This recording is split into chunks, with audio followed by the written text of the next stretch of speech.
Bonjour à tous et bienvenue. Enfin, après des mois de dur labeur, la publication dans les colonnes de The Guardian d'une enquête autour de Dadou Jambard, le président de la Fédération haïtienne de football, accusé d'abus sexuels sur diverses joueuses, parfois mineures. Alors c'est un travail de longue haleine que j'ai mené avec le journaliste italien Alex Sismic et Ed Aarons du Guardian. Et pour moi, c'est super important que cette vidéo, et que l'article également, parce qu'on varie les formats justement, on varie les langues aussi, se diffuse le plus possible. Pourquoi? Parce que malheureusement, ça risque potentiellement d'être étouffé, et que si ça ne fait pas le bruit escompté, ces gens-là pourront encore s'en sortir. Alors The Guardian, évidemment, pour ceux qui se souviennent, c'est eux qui avaient sorti l'affaire autour de l'ancien président de la fédération afghane de football, qui abusait également sexuellement de ses joueuses, et au final, ce monsieur n'est plus là. Évidemment, pour Haïti, on va essayer d'aller plus loin, parce que c'est le début d'une longue bataille, d'un long combat. Aujourd'hui, j'espère que des associations, des ONG et plein d'autres personnes diront stop et vont pouvoir agir pour les victimes et leurs familles. Je vais rappeler un petit peu les faits. Donc la plupart des viols surgissent dans le centre FIFA Goal de la Croix des Bouquets, donc à côté, pas très loin, de Port-au-Prince, la capitale de Haïti. Ce centre FIFA Goal a été formé et financé par la FIFA afin justement de doter Haïti de structures de formation afin d'aider les jeunes garçons et les jeunes filles à devenir des joueurs professionnels.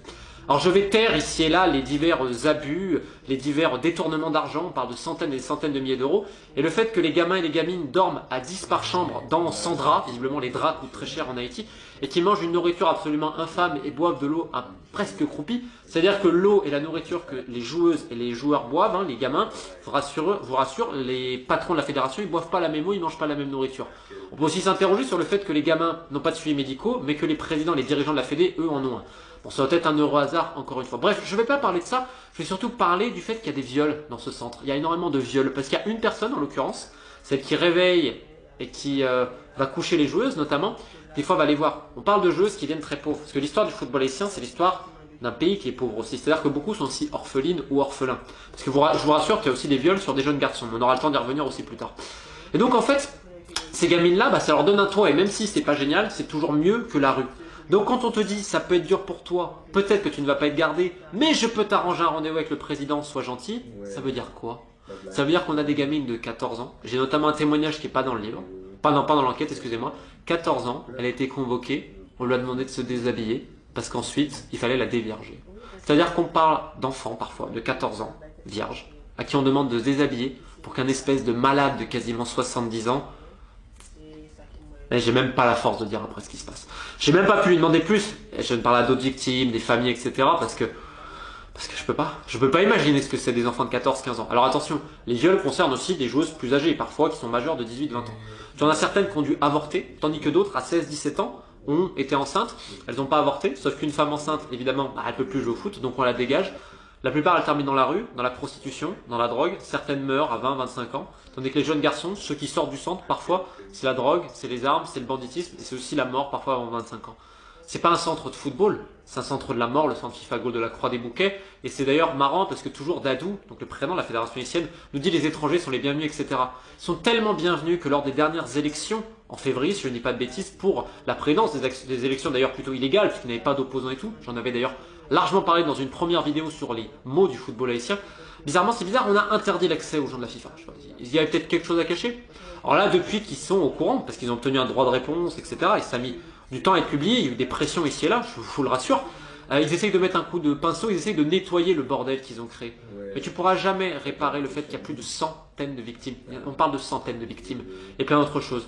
Et il y a d'autres crimes, d'autres choses absolument abominables qui dépassent évidemment le crime sexuel qui seront expliqués bientôt. C'est que le début des hostilités, un grand merci au peuple haïtien, un grand merci aux victimes, aux familles pour leur confiance, parce que ça n'a pas été facile, vous vous doutez bien. Moi, je vais essayer d'aller le plus loin possible, sachant que je n'ai aucune confiance dans la FIFA, qui n'a dit absolument rien. Et je vais me prouver d'ailleurs les mails que je leur ai envoyés, parce que je n'ai absolument rien à cacher. Et je pense que c'est important vis-à-vis des gens d'être transparent. Quand la FIFA m'a officiellement demandé de l'aide pour cette affaire, de l'aide, parce que j'avais alerté la FIFPro, au syndicat mondial des joueurs, à travers quelques amis, j'avais monté les dossiers des victimes, etc.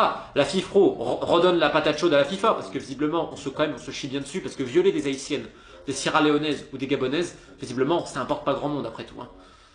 Il y a des trucs qui m'énervent. Comme m'a dit quelqu'un, il m'a dit « Ah, tu te prends trop à cœur. » Et je lui ai dit « Ça avait été ton gamin. »« Ah, ça avait été mon gamin, ce serait différent. » Mais à quel moment l'être humain est descendu aussi bas pour dire « En gros, c'est mon gamin, ça importe, mais c'est le gamin du voisin qui se fasse enculer, c'est pas grave, à 13-14 ans ?» Mais à quel moment on est tombé aussi bas pour toujours fermer les yeux parce qu'on dit « J'ai peur, j'ai peur. » On va avoir peur jusqu'à où? Jusqu'à où? Jusqu'à ce que ça soit nos propres gamins. Et là, quand ça va nous toucher personnellement, on va dire hey, c'est pas normal et on va gueuler. Mais ce sera trop tard à ce moment-là. Ce sera trop tard et c'est déjà sans doute trop tard. Au bout d'un moment, je sais que c'est une bataille mythique et tu coupes une tête, il y en a 7 autres qui réapparaissent, mais on va pas non plus fermer notre gueule. Je sais que la seule solution c'est de couper toutes les têtes en même temps et que j'en ai pas la capacité, pas grand monde en a la capacité, mais c'est pas en fermant notre gueule que ça va changer quelque chose. Bref, j'y retourne, ce qui m'énerve un peu, mais ça me tient à cœur. Donc la FIFA me demande le LED, etc. J'avais mis... J'avais puisé le combat. Et donc je dis ok, pas de problème, on peut préparer des conférences et tout. Le lendemain, une personne de la FIFA dont je vais taire le nom, mais elle est importante, et les gens de la FIFA savent de qui il s'agit, appelle en Haïti la fédération, notamment le secrétaire général et le président, pour leur proposer de l'aide. Je vais vous présenter un avocat suisse, etc. Donc j'ai envoyé un mail direct en disant vous me parlez de confidence, de confiance, de confidentialité. Et le lendemain, c'est pas la faute de ces gens-là, c'est la faute d'une personne. Est en train de protéger des criminels sexuels, une personne importante. J'étais tellement énervé. Donc je leur ai remis ce qu'ils m'ont relancé, la FIFA, mais en aucun cas je ne peux travailler et collaborer avec la FIFA tant que cette personne sera là, parce que c'est beaucoup trop dangereux pour les victimes et leurs familles. J'ai la responsabilité de ces gens-là aujourd'hui. Parce que leur dernier espoir c'était la FIFA. La FIFA qui les a trahis et qui a laissé faire un criminel sexuel et d'autres prédateurs sexuels en liberté depuis des années. C'est pour ça que tous les gens qui peuvent aider sur ce sujet-là, je ne sais pas exactement, je pense que Save the Children sera intéressé, peut-être l'UNICEF et tant d'autres, il est temps d'agir. Ces gens-là, leur place, elle n'est pas en liberté, elle est en prison. Je le répète, ils sont nombreux. Donc les investigations vont continuer et j'en ai rien à cirer des menaces d'intimidation et tout. Au bout d'un moment, je vais le redire à tout le monde, à quel moment dans l'humanité on va accepter que des enfants de 13-14 ans soient déviargés, soient violés par des prédateurs sexuels de 70 ans. Et notre, quoi, notre but c'est de fermer notre gueule et de laisser faire quand un des responsables de la FIFA essaie de les aider. Eh ben désolé, ce jour-là il n'est pas arrivé, il est temps droit à notre gueule et de faire quelque chose. Je sais que je ne vais pas révolutionner le monde, mais à minimum, un souci de transparence c'est bien. Et encore moi c'est que dalle, parce que moi j'ai pas été violé, moi ma vie elle est pas foutue. La vie de ces gamines, elle est foutue à cause de gens comme ça. J'aimerais bien que vous réfléchissiez. Juste un truc, mettez l'image. 14 ans, votre gamine.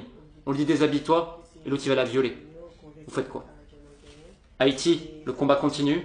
On libérera le football haïtien un jour. Et ce sera grâce à vous. Allez, j'en ai assez dit.